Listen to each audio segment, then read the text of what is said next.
Have you ever found yourself saying something, and then, as soon as you finish, wishing you could take it back?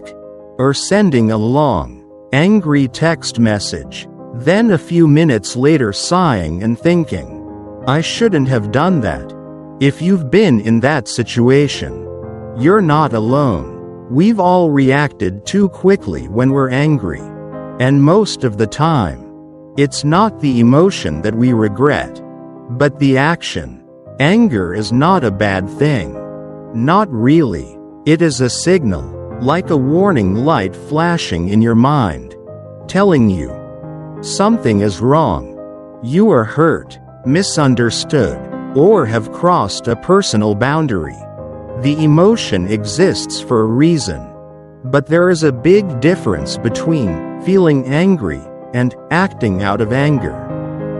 When we get angry, our brains go into survival mode. The rational part of our brain, the part that analyzes and controls our behavior, is largely shut down. And instead, our primal instincts take over. Fight, flight, or freeze. We no longer respond in a rational way, but in a defensive way. That's when hurtful words are said, impulsive actions are taken, and precious relationships, possibly permanently damaged. So the key is not to stop being angry. It's to create space between your feelings and your actions. Just a pause, a breath, a second of silence is enough to regain control. That moment is where you choose to react or not, to speak or to keep quiet, to stay calm or to explode. I once heard a teacher say, emotions are guests in your home, but behavior is your contract with life. Anger may come to visit, but you don't have to let it sign your future. There is a powerful idea in Stoic philosophy, an ancient school of thought from Rome and Greece. Marcus Aurelius, the great emperor and philosopher, once wrote, "You have the right to have no opinion about anything." This may sound cold, but if you look deeper, it is a powerful reminder. You don't have to react to everything that happens around you. You can choose to be silent. You can choose to observe. You can choose not to let your emotions dictate your actions. Stoics are not emotionless, nor do they try to avoid emotions. They do the opposite. They observe. They understand. They let emotions pass, and then decide how to react. They do not allow others to pull them out of their composure. They build an inner fortress, a space large enough to understand. Before acting, imagine you're having an argument with a loved one. Your pulse is racing. Your face is flushed. Your throat is hot with anger. Your mind is flooded with words that you believe, I have to say right now. But instead of reacting, you take a deep breath and ask yourself, is what I'm about to say worth it? What am I defending? Am I trying to win or preserve? That's the power gap we're talking about. It doesn't come from being tough. It comes from knowing yourself and knowing what's truly worth it. You don't have to go away from your anger.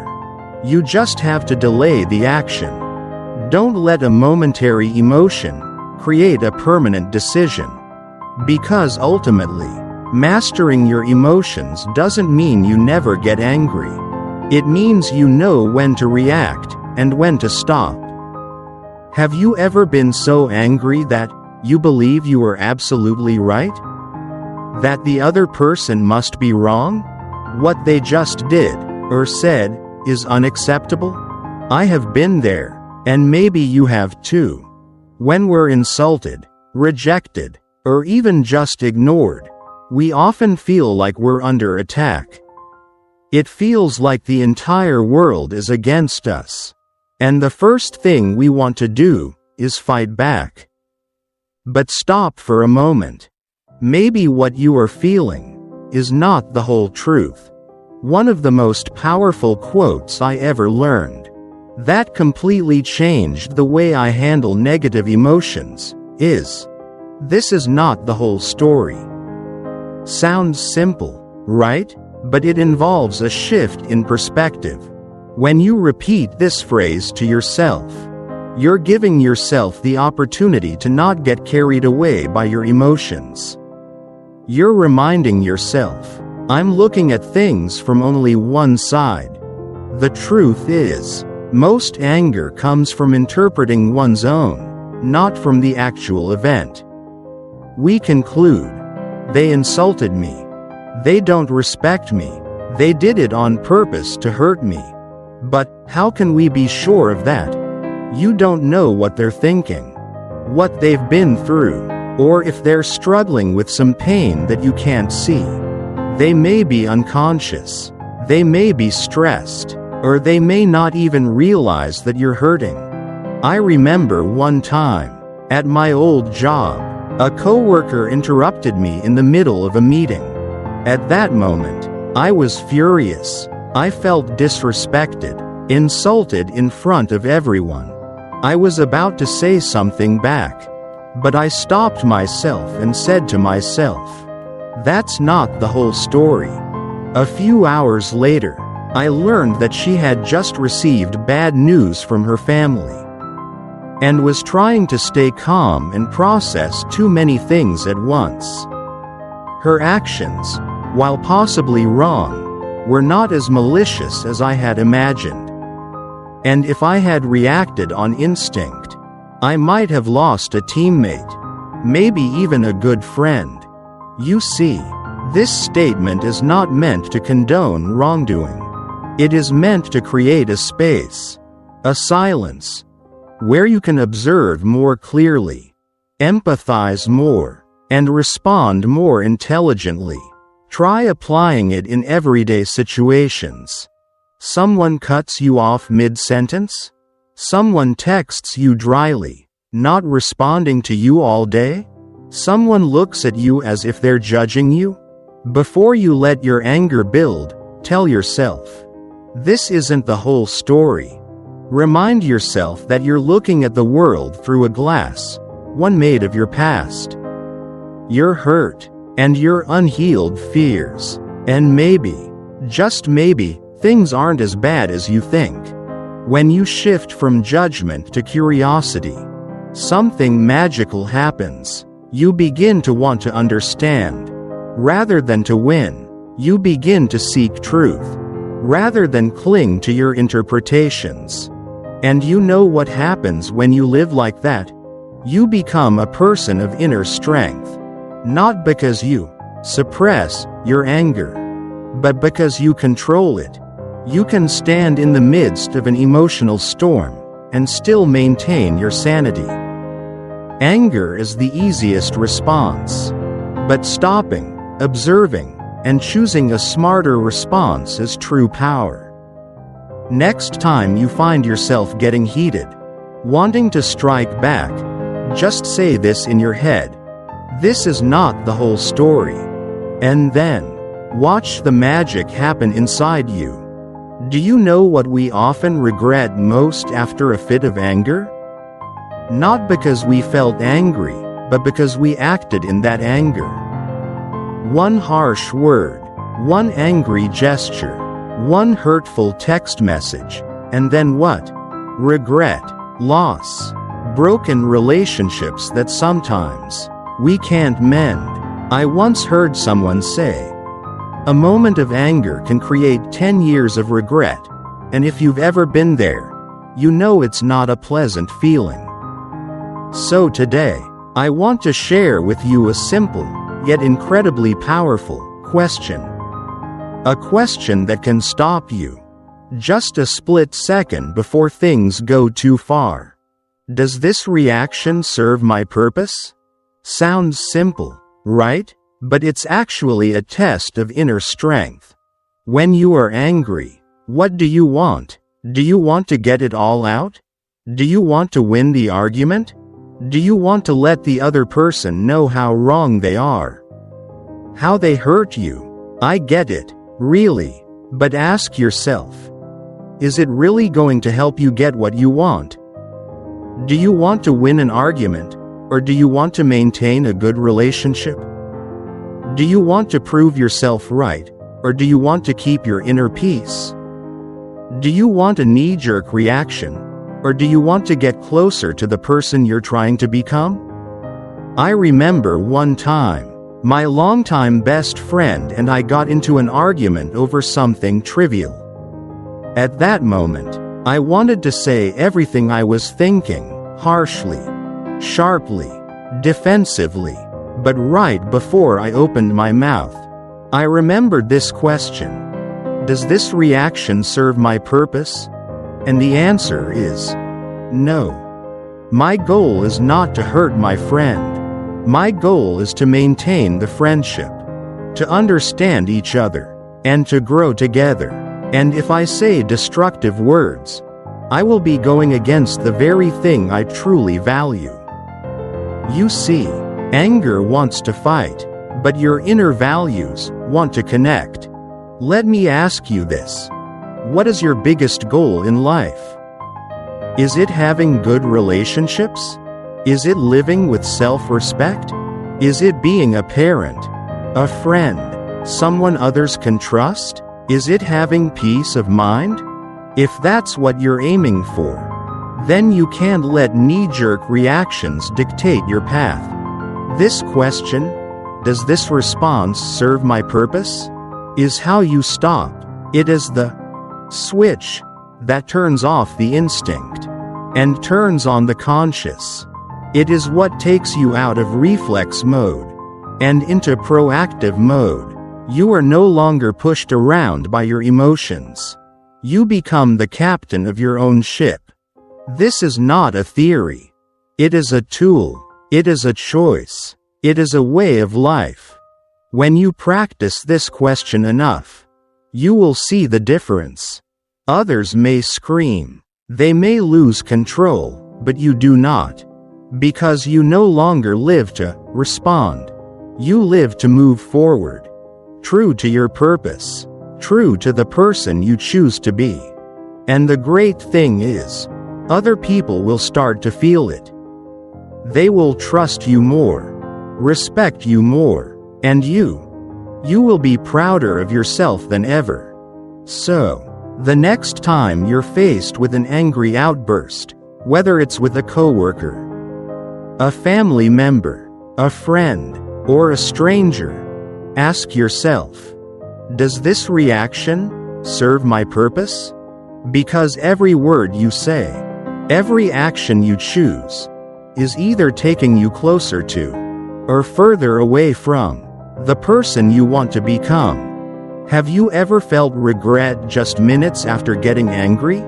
Maybe you sent a harsh email, or said something that hurt someone you love, and then when the anger subsides, you find yourself no longer angry. But the consequences, they're still there. We often act as if our current emotions are the right thing to do. As if this anger is a valid reason to throw a tantrum, bang the table, or lash out at someone. But there is a very simple truth, and if you understand and remember it, it can save you a lot of trouble in life. This feeling will pass. It sounds simple, but let me explain why this statement is so powerful. Emotions are waves. They come up, and then they go down. They stay high for a few minutes, maybe a few hours, but then they go away. They don't last forever.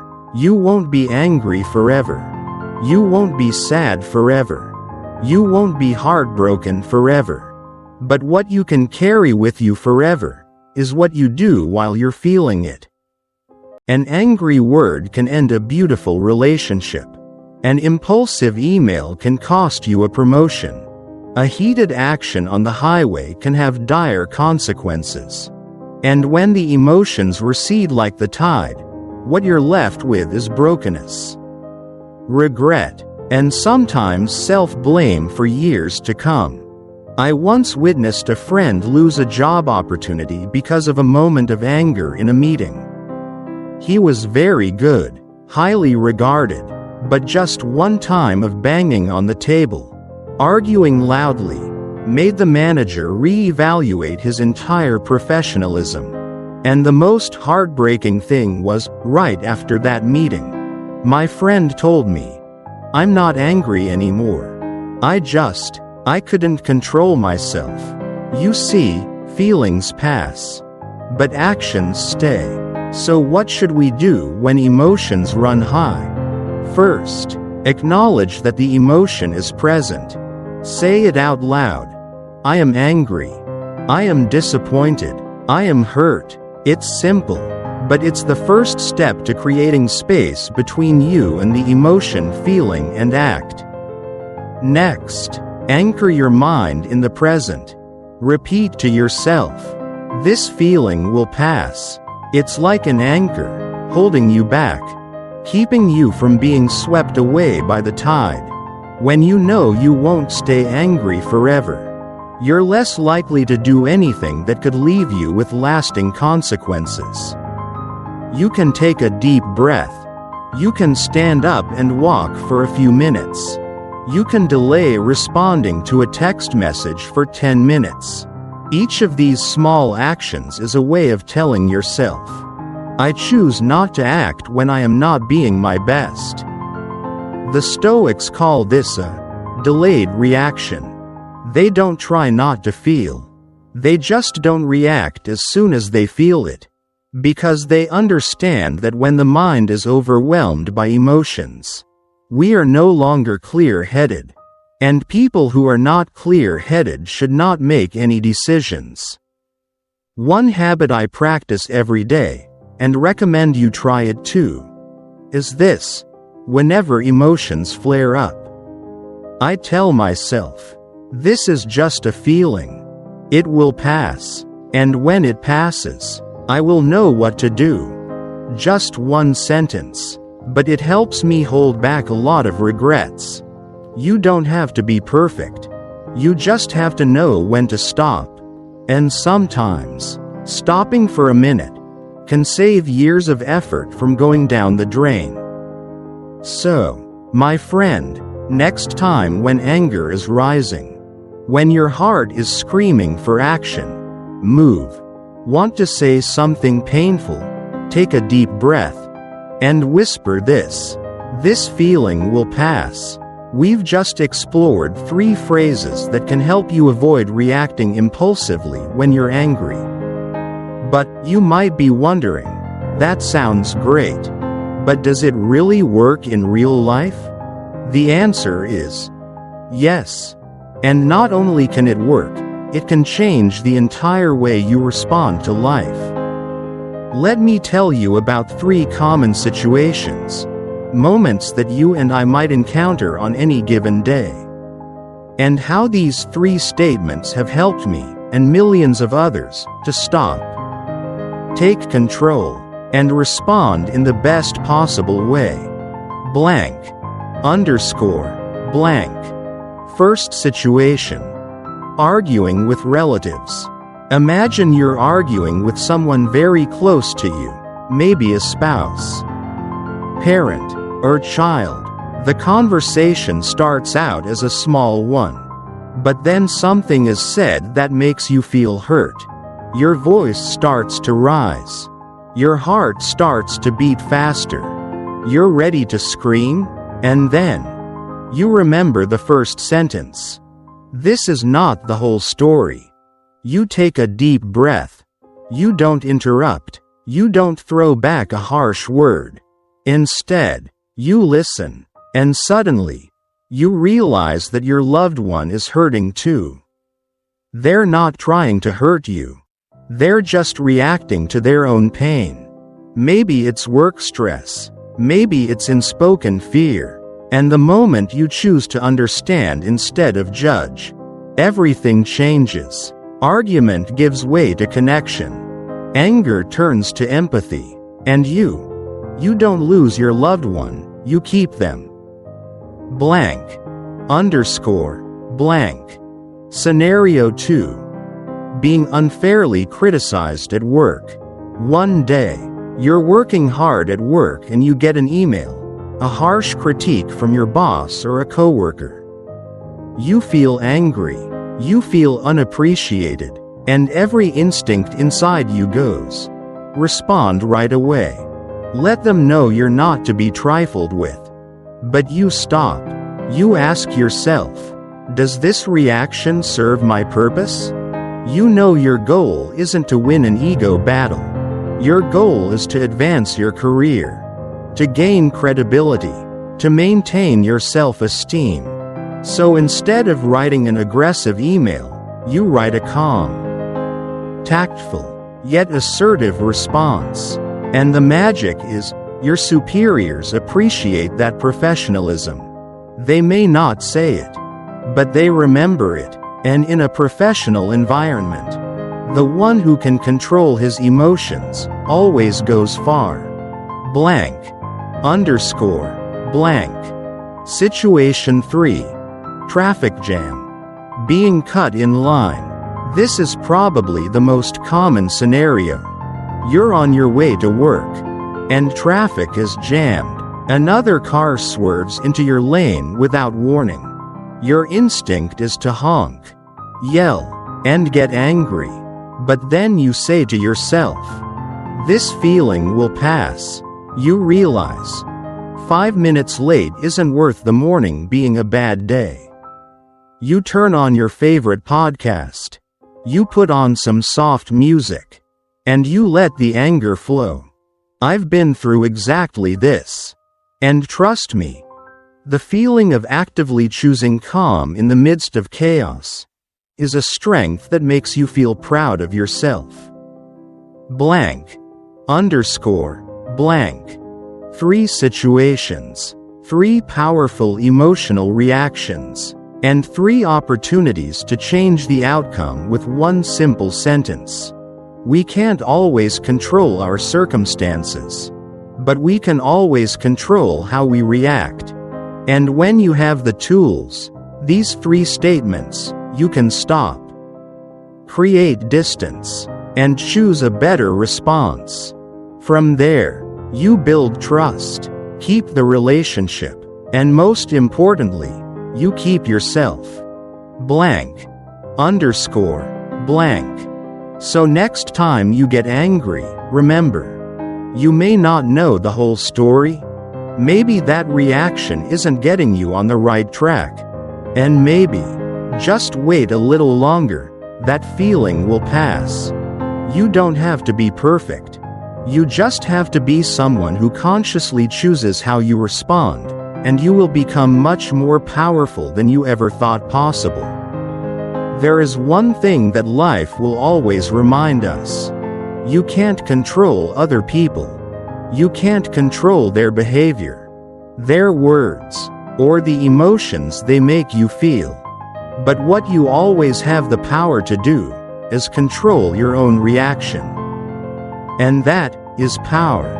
In Stoic philosophy, the philosophy of those who live calmly in a chaotic world, there is a very clear truth.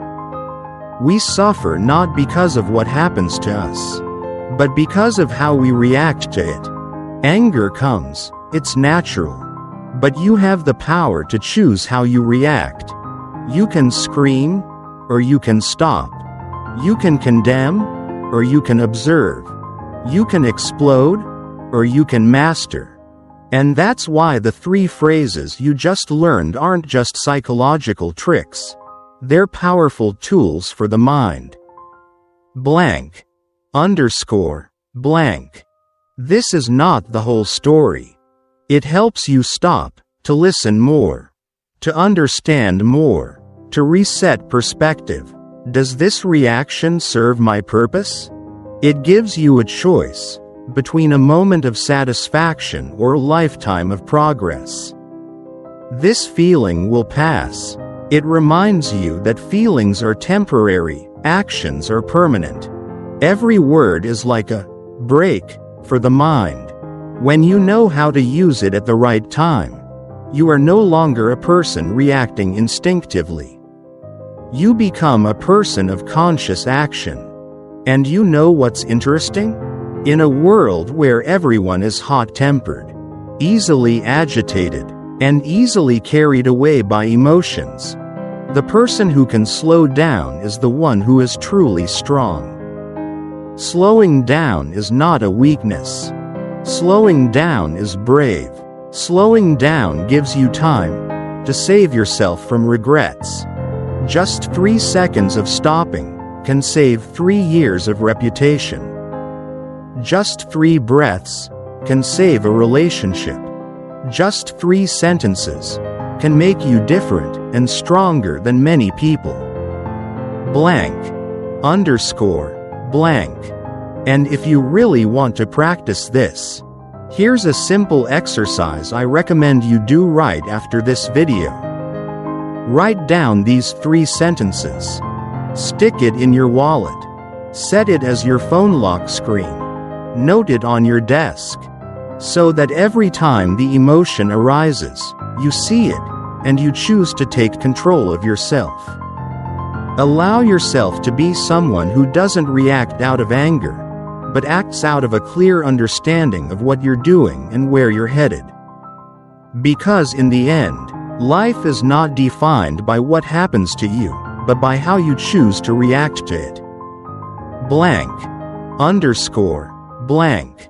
If you feel what you just heard could help someone around you, please share this video. Because a world where everyone responds consciously is a safer, more respectful, and much stronger world. Thank you for staying till the end. And don't forget, the real power is always in your hands, every time you choose to slow down. See you in the next video. And if you feel like you're ready for the journey of inner master, subscribe to the channel. This is just the beginning.